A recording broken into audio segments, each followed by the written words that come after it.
My name is Norm Kirby. I live in Lions Bay and have been for quite a few years, and I love it here. I'm an ex-serviceman.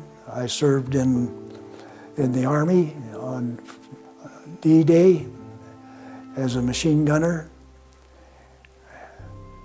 and I fought in Normandy,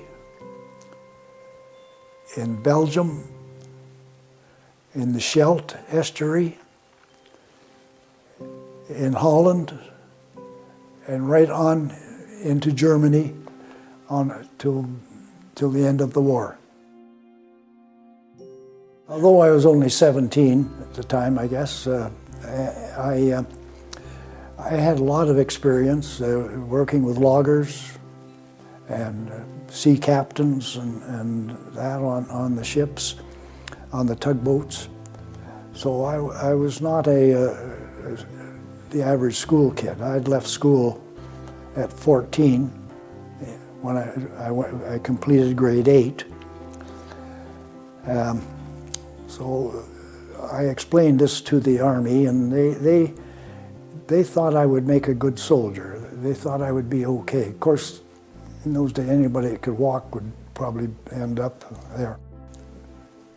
Well, I had been working on the tugboats when I was quite young, 15 years old, maybe even a little younger. And a friend of mine that I grew up with, he took me, he says, never mind this tugboat stuff. He says, George says, come on, we'll be a chokerman. So this big steam donkey and spar trees and wires and that. And I'd been around cables and pulleys and all of that. But this logging camp was a nightmare.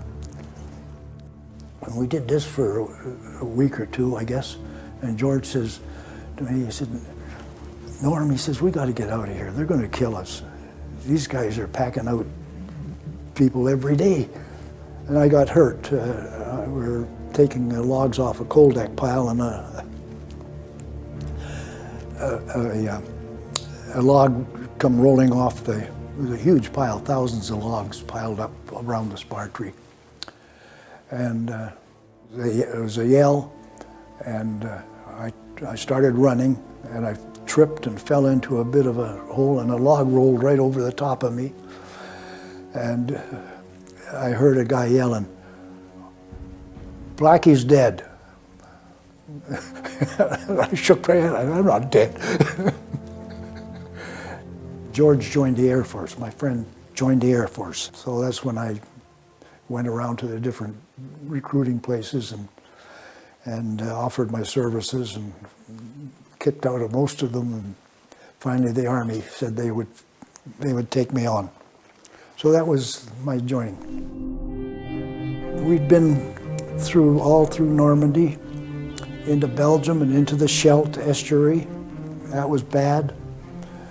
It was all bad. And all of a sudden, we get into Holland, and we had Groningen, we had quite a battle there. And we lost a few guys. But anyway, on the street I got in there, we chased the Germans out. We got them out of that area, and cleared the area. And I'm on the street with 3 or 4 of my men. We're kind of looking around to see if we missed any of the enemy. And all of a sudden, out of the blue, came all these little kids. They're probably 5, 6, 7 years old. I think, I'm not much judge on the kids' ages, but they had all of their Dutch colors, paper banners, paper hats, and all that, and laughing. And I'm standing there, and there they are, all around me. I'm standing there, pistol on my side and that. And I just thought, wow, this is what it's all about. This is what I'm here for, you know, seeing these kids, and it's my favorite picture of the war, and I treasure it. We were just scouting around, and we got on this barge, and it was a family. It was a mother and father and 2 daughters, and they lived on this barge all the time. That was their business, their home, their livelihood, everything. Yeah, I went back to Captain Nutter. He'd been promoted. Good officer, really good.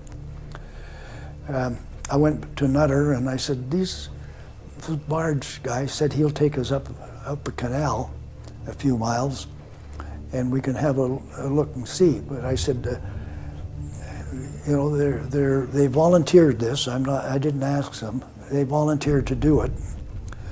But I said, I think we should do something for them. And he says, what do you think? I said, well, diesel fuel is pretty rare. I said that, and I said a few compo rations might please them. He says, it's done. He got a 1,500 weight and loaded it right down. We went to the supply depot. Those guys were so excited about it. They thought that stuff was really something. They took us half a day up the canal, and you're doing 1.5 knots in this thing, you know, just chugging away. We'll be shot if they catch us. You guys are in uniform. You'll be POWs, I guess. I said, yeah, we would. I said, except Joe here, he's Jewish. He'd get different treatment. So anyway, they took us up and they said, okay, and there's all the traffic goes over that bridge, railroad and Autobahn. And he says, if you keep watching it, you'll see what's going on. And we kept an eye. We had to look through windows. They didn't want any of them to see us, so we could see them all around us. We watched, and pretty soon we see a train going over, and it's loaded with tanks, and they're heading towards Germany. So that, and then there's another load of vehicles after that, another train load, and a lot of heavy trucks, all heading towards Germany. I went to the captain of the barge and I said, I think we've seen enough. If you can get us back, we'll be okay. So we waited till it was dark and turned around and we headed back down. That was the type of people that we met, and were very anxious to help us if they could. And on the other end is when they were liberated, they just were so pleased is not a description. They were ecstatic about being free. The people in Holland were starving. They grew a lot of food, but it was all taken away from them. Yeah, they were hungry. My job was to take my patrol and go around the neighborhood.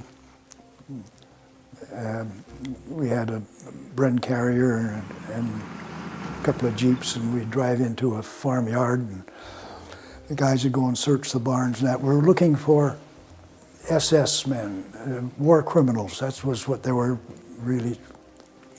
I met a guy from another unit, just a young guy. He was pretty green. I said, you carry some ammunition and let's head towards that building there. That's their headquarters. The two of us got into this building. I don't know how the heck we got in. We just walked in. And who should we meet but this guy with all the boots and everything on. And kind of asked us, what are you doing here? we let go of the Schmeiser, and we didn't aim at him or anything, but we would have scared him, I think. Although he was a pretty brave guy, but he knew the time was there. And a lot of Dutch people here, and they all come up and greet me every Remembrance Day or any time they see me. You stab me. You can take care of yourself. There you go. Congratulations. Thank you. Thank you. Thank you so much.